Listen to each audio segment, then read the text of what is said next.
Um, I may not be, I may not be an old person. I'm just a person that thinks a lot. And as somebody with autism, I figured I'd like to share something that I've learned, especially about like nihilism and stuff. And there's a lot of young people like me out there that struggle with dark thoughts and thoughts of wanting to leave this world, and maybe to an extent has tried to, and can relate. And I wanted to share something that I was thinking about with like nihilism and stuff, or like nothing matters, or life is meaningless, or something. I feel like somebody out there would need to hear this. And if you're struggling today, I think this new perspective would help a lot, or even a little. A little will go a long way. You know, when people say, "What's the meaning of life?" I feel like that's a trick question because, well, what do you mean? Death is meaninglessness, or life is meaning inherently, like a yin yang.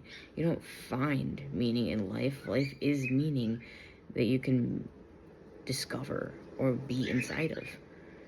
And when life feels meaningless, like all emotions, that's an emotion. It comes and goes, no matter what logic is attached to it. And when we think there's no meaning in life, we're not attaching that psychological title to anything that we liked. And depression really gives that illusion of nothing really is meaningful because nothing makes us feel good anymore. But it's not that life is meaningless, it's that we need to attack the root of the issue of what's causing the depression fundamentally beyond the surface.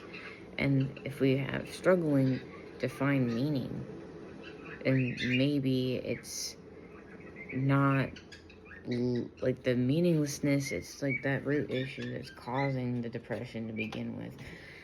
Whether it be school, bullies, a family member, a friend, something suggestive happening. I get that last part a lot. And bullies are always a nuisance and a lighter choice of words. Can get the vibe. And after trying to leave this world too many times, more than I'm willing to admit, I think I've come to the conclusion where I don't want to leave my life on a rest note. If you all know music, I don't want to leave my note on to be continued. I'm kind of growing spiteful over that. Like, I'm gonna live whether life wants me to or not, even if I don't want to live, because fuck that. It's my little like mental fuck you to nihilism. Like, I don't really know how I got there. I'm just like, this is a feeling. It always passes whether I act upon it or not. And it does. Those suicidal feelings, they do end up coming in waves, but they go. If I just learned to kind of just sit with them and feel them and do nothing with them, and life goes on as if as if I did something. But it's what I've learned psychologically is the more you entertain a thought, the worse it gets. And that's where a lot of anxiety comes in, where they try to avoid the thought by thinking about avoiding the thought, or trying to micromanage the thought. Especially with like suicidal thoughts, like the more you think about it, it's like the more it's gonna affect you. And it's, in my personal experience, it's weird because like it's one of those sensations where you don't want to think about it, but you kind of want to. It's like that weird morbid, like, I do, but I don't. And then I end up doing it anyways because I'm thinking about not thinking about it. And then I end up getting like really, really down in a very mentally rough spot, if you're catching my drift. And then it's like my thoughts are like, oh, it's all your fault or something. But it's like, it's not. It's an addiction. And like all addictions, it can be broken. And I'm fortunate enough to have a good therapist, and I do recommend that first. Because if you had a bad therapist in the past, welcome to the club. And I just want you to know, if everybody on Earth is different and unique, then therapists should be too. So with that logic, if you had a bad therapist, chances are not all of them are bad. It's not all people are bad. I mean, you're not bad. And I know you might say the opposite, but that's not you. Just look at what you do at face value. You know, don't want to hurt people fundamentally. Worried about hurting people. The anxiousness of hurting people or hurting people in the past cause you to do your best to avoid hurting people in the future. It's not something that bad people do. Bad people don't worry about being bad people. Just like pedophiles don't have a worry about being a pedophile. They just do. And guiltless, you know, if you have like intrusive thoughts about like, oh my god, what if I did this? What if I did? Oh my goodness, that child, or like, you know, having an anxiety, you know, anxiety in the brain also like affects like other parts of the brain that gives you like the illusion of being aroused when you're not. It's just an anxiety symptom, which would make the pedophilia stuff worse in your mind. Like, oh my gosh, I'm getting aroused when you're not. It's just a part of the anxiety, and you're not a bad person for that. That's just questionable biology. And if you would never do it with a child, regardless of your feelings, you're okay in that aspect. Where therapy can help you overcome that shame. And you're not alone in that. And I've got way off topic. The circling back to nihilism, where everything kind of just feels pointless and stuff. It's like, that's the key right there. Feels. Where things used to have meaning and feeling, now it doesn't. It's not you. It's the perspective that you've gained from knowledge. And, you know, the funny part about psychology is if you were told this stuff in a different language that you didn't understand, you would have still been kind of happier. I'm not saying this to make you feel bad. I'm just saying this just to show that language only has the meaning that we give it.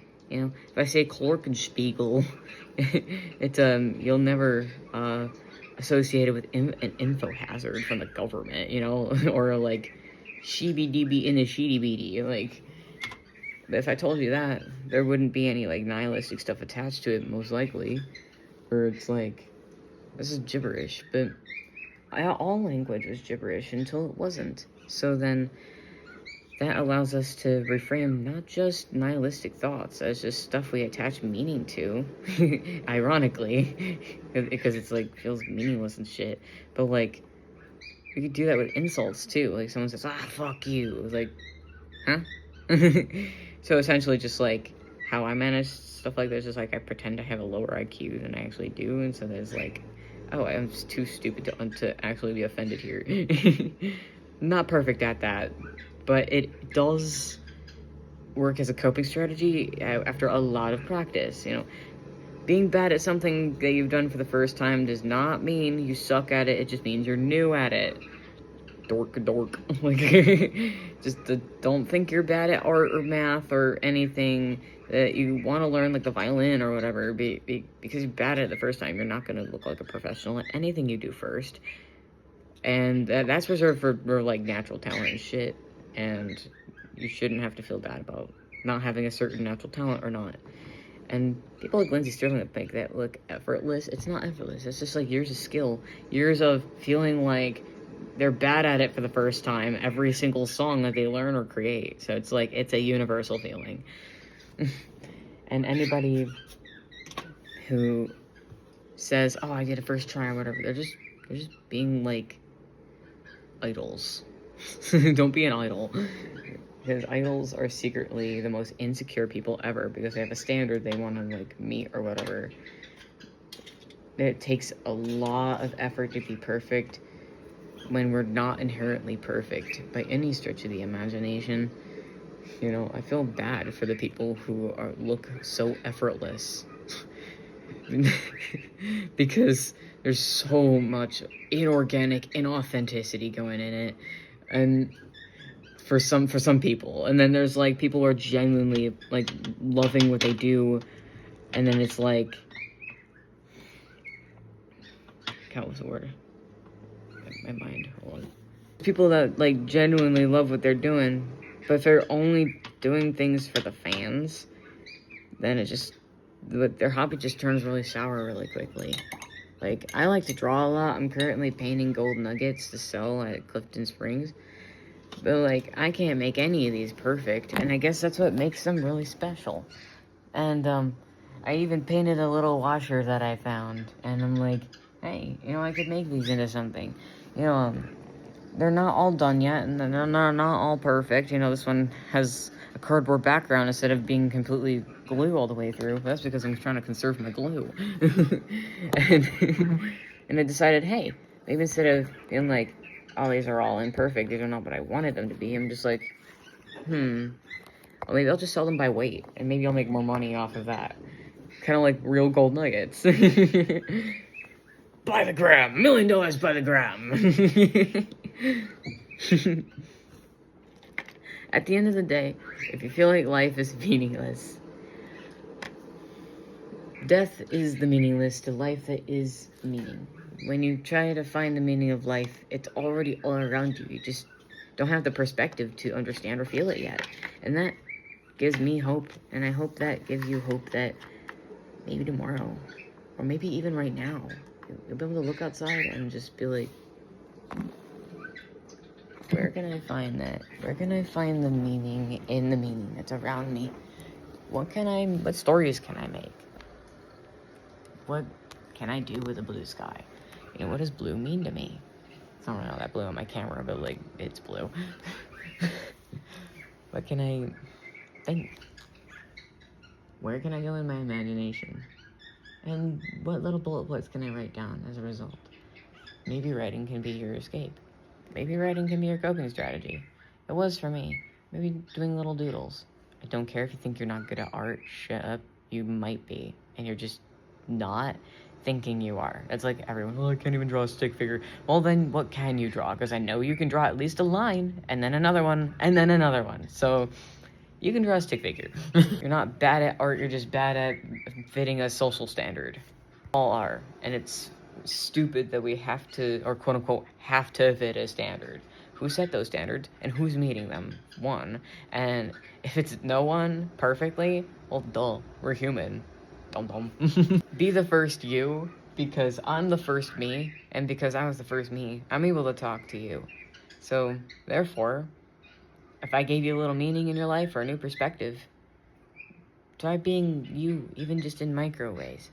You'll be very surprised how good that's gonna affect people. Even if you think it's minuscule, you could change someone's world, you know? What little thing how about this? I'm gonna put it in perspective. What is a little thing that meant a lot to you that a stranger did and probably didn't think about? And I bet you that stranger probably was like, oh, it was nothing. I didn't really do much to them. But it meant the world to you. Maybe like a stranger smiling to you when you were buying rope or something. You know, like something so small but so big to people. You know, the reverse is true. The little things you do help other people in a lot of ways. And far deeper than you'll ever know. The sun on your face, you know. If you can't feel the joy, you can at least feel the warmth. And if you can't feel the warmth, then you'll see the light. And if you can't see the light still acknowledges that you're hurting. And that concludes my ADHD rambly TED Talk. I love you guys. And stay well. And if you can't, it's okay to be unwell. Hey, Bubba Bird. Ah!